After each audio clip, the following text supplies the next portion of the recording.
네, 여러분 뉴스에서 중국 비자 면제 소식 보셨죠? 11월 8일부터 한국을 포함해서 약 9개국의 그 비자 면제 정책을 발표를 했습니다. 이번 그 중국의 관광 비자 면제 한시적인 조치긴 한데요. 이거의 의미와 배경을 좀 간단히 살펴보고요. 이제 막 중국 여행을 한번 생각해 보시고 계신 분들께 저의 그냥 개인적인 취향, 그리고 지금까지 다녀왔던 중국에서 좀 인상 깊었던 호텔이나 여행지 이야기들을 좀 공유 드리고자 준비했습니다. 저는 여행산업과 소비자를 연결하는 미디어 히치하이커 대표 김다영입니다. 네, 사실 이번 그 비자 면제 조치는 일방적 면제 조치라고 해가지고요. 원래는 이제 비자가 상호 조약인데 이번 중국의 그 면제 조치는 일방적으로 먼저 시행을 한 겁니다. 그래서 이 제도가 이제 상설은 아니고 한시적인 조치예요. 내년 말까지 일단은 적용이 됩니다. 그래서 이제 중국 여행을 이제 생각만 하고 계셨던 분들은 이 1년 안에 여행을 한번 계획을 해보시면 좋을 것 같아요. 제가 일전에 한번 중국 비자 관련해서 소개를 드렸을 때 올 초에 복수 비자 받으면서 한 20만 원 들었거든요. 예, 그런데 이제 이 비자가 괜히 받았다. 이제 무비자가 돼가지고 그래서 비즈니스, 관광, 그다음에 친지 방문 모두 다 허용이 됩니다. 다만 이제 기간이 좀 정해진 건데요. 최대 15일입니다. 네, 그래서 최대 15일간 머무실 분들은 이제 비자 없이 중국 입국이 가능하다라고 이제 보시면 됩니다. 이런 조치를 갑자기 취한 건 아니고요. 이게 지금 단계적인 조치거든요. 올 초에 유럽 포함해서 13개 국가에 먼저 이 15일 무비자 입국을 허용을 했습니다. 우리나라 요번에 포함되기 전까지는 20개국으로 되어 있다가 한국을 포함한 9개국이 추가가 되면서 이제 29개 국가가 이제 중국의 무비자 15일 무비자 방문이 허용이 된 겁니다. 올 초에 이제 유럽들 중심으로 추가를 했을 때 2024년 상반기에 전체 중국 방문자의 58%가 이제 무비자 방문이라고 이코노미스트에 얼마 전에 보도가 됐었습니다. 그 단계별로 효과를 보고 계속 넓히는 거예요. 지금 중국 정부가 뭘 원하는 거냐면 역시 그 관광 활성화입니다. 사실 지금 코로나 이전 방문자의 간 절반 정도밖에 되지 않는 수치거든요. 지금 이제 코로나가 끝난 지 거의 2년 차가 다 되어 가는데 이 관광 회복세가 더딘 거예요. 이제 들어오는 관광객들을 좀 늘려야겠다라고 해서 이 무비자 한시적 조치가 지금 진행이 되고 있는 겁니다. 하지만 여러분들 다 아시는 것처럼 비자는 첫 번째 장벽일 뿐이고 언어라던가 특히나 인터넷, 이게 진짜 최고 불편하죠. 그래서 지금 이 결제 관련해서는 조금씩 그 조치를 좀 취하고 있습니다. 일전에 소개해드렸던 알리페이 있으시면은 외국인도 그렇게 큰 부담 없이 단기 여행은 하실 수 있고요. 최근에 이제 베이징 같은 경우는 지하철에서 그 마스터와 비자 카드로 교통카드 대신에 이제 찍으실 수 있는 시스템을 도입을 했고요. 얼마 전에 선전에서 그 지하철을 알리페이에 있는 그 모바일 교통카드를 받아가지고 들어갔던 거 소개를 드린 적 있거든요. 알리페이만 있으시면은 대도시는 거의 대부분 모바일 교통카드를 다운 받으셔가지고 QR코드로 그냥 다 지하철이나 버스를 타실 수가 있어요. 이제 해결해야 될 거는 중국이 이제 그 VPN, 그러니까 인터넷 우회를 해야 될 정도로 불편한 외국인들을 위한 이 인터넷을 어떻게 해결할 것인가. 그 다음에 언어적인 문제가 있죠. 간단한 뭐 주문 같은 거는 알리페이로 할 수 있는데 사실은 지금 영어가 거의 사용되지 못하는 중국어를 못하면 여행이 굉장히 불편한 상황이다 보니까 이 결제와 언어와 뭐 교통 여러 가지 중에 몇 가지는 좀 더 해결이 돼야 관광 활성화에 도움이 될 것 같습니다. 사실 근데 그럼에도 불구하고 무비자 조치 하나로도 굉장히 많은 사람들이 지금 중국 방문을 원하고 있고 한국에서도 지금 여행사들이 거의 뭐 이전 대비 100% 이상의 시장 상승을 기대를 하고 있는 상황입니다. 특히나 비자 때문에 여행을 망설였던 MZ세대가 중국 자유여행 시장에 이제 유입이 될 것이다. 알리페이라던가 뭐 이런 것들은 젊은 세대한테는 그렇게 큰 뭐 문제가 아니기 때문에 여행을 할 수 있는 세대들이 이제 들어온다는 거죠. 그래서 이제 일본이나 동남아 시장에 집중됐던 여행 시장이 이제 중국으로도 좀 분산되지 않을까라는 이제 기대를 좀 하고 있는 상황입니다. 제 채널을 사실 오랫동안 봐오셨던 분들은 제가 중국을 여행지로 종종 추천해 왔다는 거를 아실 거예요. 그래서 그동안 얘기할 기회가 딱히 없었는데 현재 한국의 해외여행 시장에서 중국이 가지고 있는 위치가 굉장히 좀 독특하거든요. 그래서 이거를 바라보는 제 시각을 조금 살짝 공유를 해드리고, 그러니까 중국을 여행할 수 있는 방법이 되게 극단적인 두 가지가 있거든요. 이게 평행 세계입니다. 이 두 갈래가 절대 만나지 않아요. 그러니까 똑같은 도시를 여행하는 건데 전혀 다른 중국을 볼 수 있는 두 가지가 존재를 하는데, 하나는 여러분들이 뭐 잘 예상하시겠지만 패키지, 예, 그 중에서도 저가 패키지 여행이고요. 다른 하나가 이제 자유 여행이죠. 예, 마침 여행신문에서 중국 비자가 발표된 거의 동시에 중국 패키지 여행의 문제점에 대한 또 기사가 나왔습니다. 이게 뭐 칭다오 2박 3일 여행이 6만 원대. 와, 이건 정말 대박이네요. 그러니까 업계에서 공공연하게 뭐 199, 299 이런 말은 들어보셨을 거예요. 19만 9천 원. 근데 지금은 이제 9만 9천 원도 아니고 6만 원대 뭐 이상한 여행이 나오고 있는 거죠.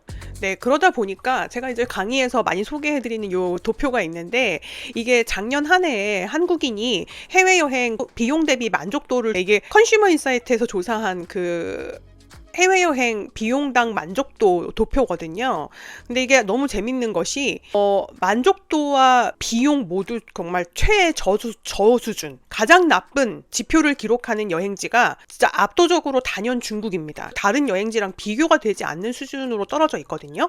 이렇게 만족도가 낮은 이유가 사실은 중국 여행 시장의 대부분이 그동안에는 이런 비자 문제라던가 교통 언어 문제 때문에 이 패키지, 그 중에서도 이 저가 패키지로 이제 유입이 되었기 때문에 여행 만족도가 이제 낮을 수밖에 없는 거예요. 이렇게 여행을 하면서 바라보는 중국의 이미지가 대단히 어떻게 보면은 편향될 수밖에 없는 것이, 이렇게 가게 되는 2박 3일이나 3박 4일 패키지 의 절반이 쇼핑센터와 옵션 관광 시간으로 채워져 있습니다.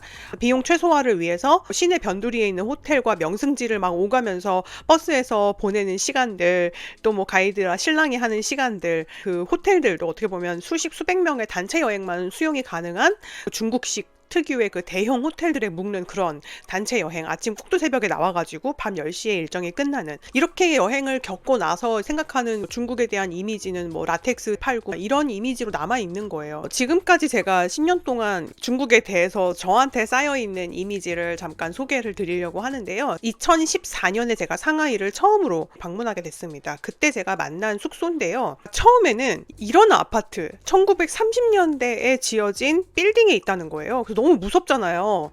그랬는데 이제 들어가서 보니까 그 객실 중에 몇 개를 유럽의 호텔리어들이 와서 레지던스로 굉장히 아름답게 바꾸고 그거를 에어비앤비로 판매하고 있던 숙소였어요. 가구 하나부터 해서 뭐 음향시설까지도 거의 뭐 완벽에 가까운 수준이었고 너무 멋있죠. 예, 정말 그 중국과 서양이 만난 것 같은, 왜냐면 상하이도 그런 도시거든요. 그러니까 그 도시를 예술적으로 숙소에 구현을 한 거예요. 다음날 아침이 됐는데 아주머니께서 바구니에다가 이렇게 밥을 담아서 가져오신 거예요.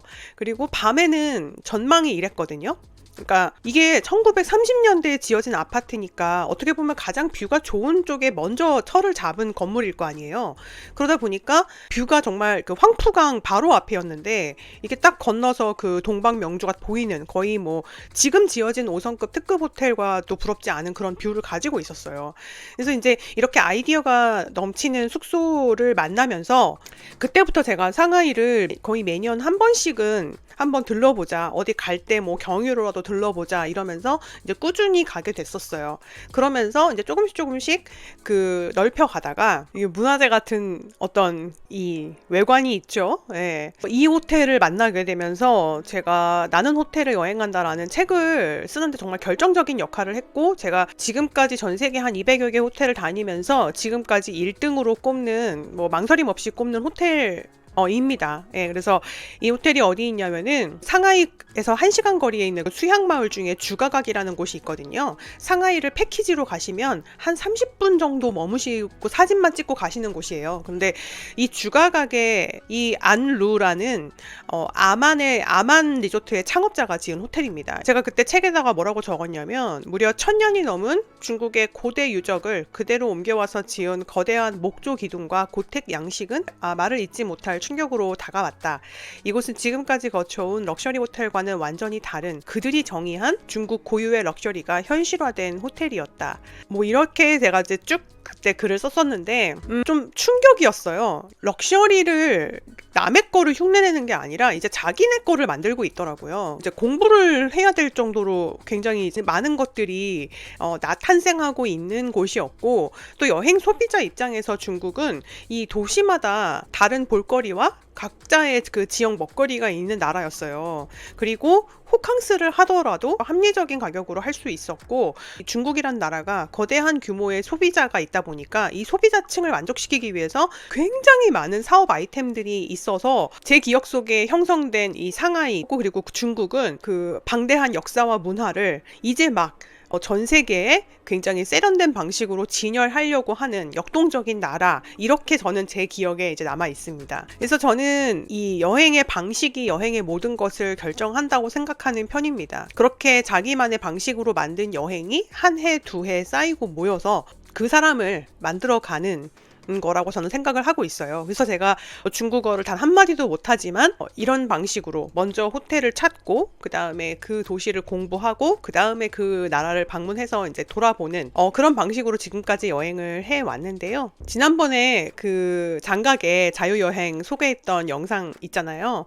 그때 제가 보여드렸던 단 한 곳의 그 숙소 이미지가 생각보다 되게 많은 분들을 마음을 좀 움직였던 것 같아요. 장가게를 자유여행으로 스스로 계획해서 다녀오신 다음에 제 영상에 달아주신 그 답글들을 보면 저도 너무 좀 뭐랄까 좀 감동을 받았거든요. 중국이 무비자가 되고 큰 장벽이 하나 없어진 거니까 여러분들께 더 자주 소개해 드릴 수도 있을 것 같아요. 제가 지금까지 가본 여행지는 지금 소개해 드린 상하이와 주가각, 그리고 제가 지금까지 다녔던 중국 도시 중에 가장 좋았던 도시가 항저우였고요. 다시 방문하고 싶은, 좀 아쉬움이 많이 남는, 다 못 봐서 도시가 바로 시안입니다.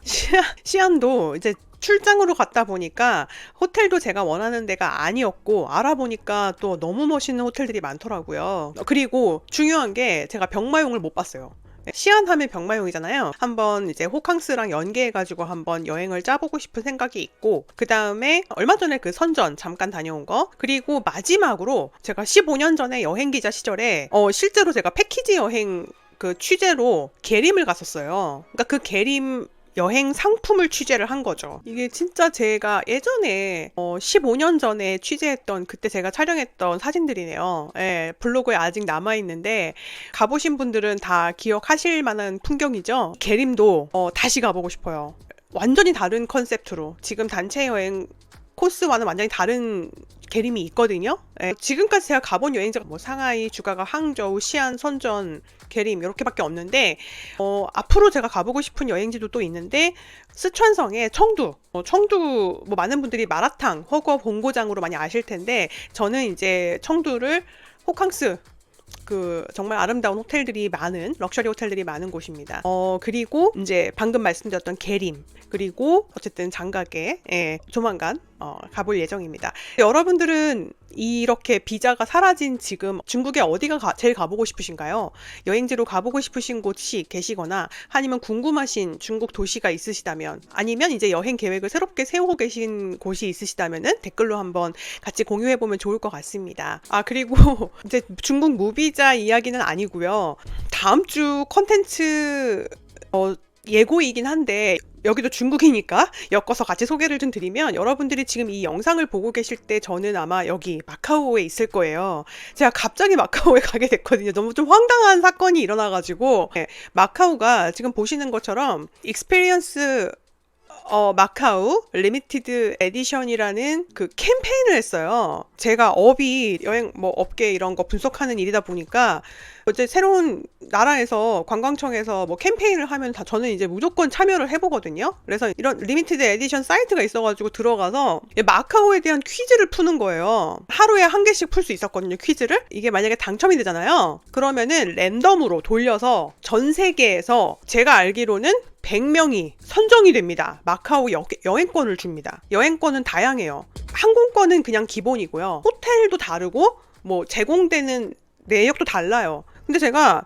3일인가 4일차까지 하다가 뭐가 딱 나온 거예요. 그래가지고 보니까 제가 당첨이 된 거예요. 누구랑 같이 가고 싶어도 이게 혼자 당첨이 된 거예요. 그냥 1인 여행권이. 무슨 인플루언서나 크리에이터라서 주는 게 아니고요. 퀴즈를 풀다가 랜덤으로 제가 당첨이 된 거예요. 그래서 지금 졸지에 제가 마카오에 가게 됐습니다. 그런데 사실 제가 마카오하고 인연이 되게 많아요. 마카오 가이드북으로 책을 내기도 했었고, 지금도 전자책 플랫폼에서 여러분들이 열람하실 수 있는 책입니다. 히치하이커 마카오라고 해서, 개인적으로는 저는 이제 홍콩에 비해서 마카오가 좀 사이드 여행지로 이렇게 보여지는 이미지가 있어서 마카오 단독으로 여행을 준비하시는 분들께 좀 로컬 정보에 대해서 도움을 드리고 싶어가지고 그때 냈던 책이거든요. 그 정도로 제가 마카오를 굉장히 여러 번 갔었고, 마카오에서 한 20개 곳 이상의 호텔을 직접 경험을 해봤었던 경험이 있어서, 근데 또 팬데믹 이후에 처음 가는 거라서 또 왠지 그냥 가고 싶지가 않게 된 거예요. 그래서 욕심이 생긴 거죠. 여러분들께 조금 더 좋은 여행 정보를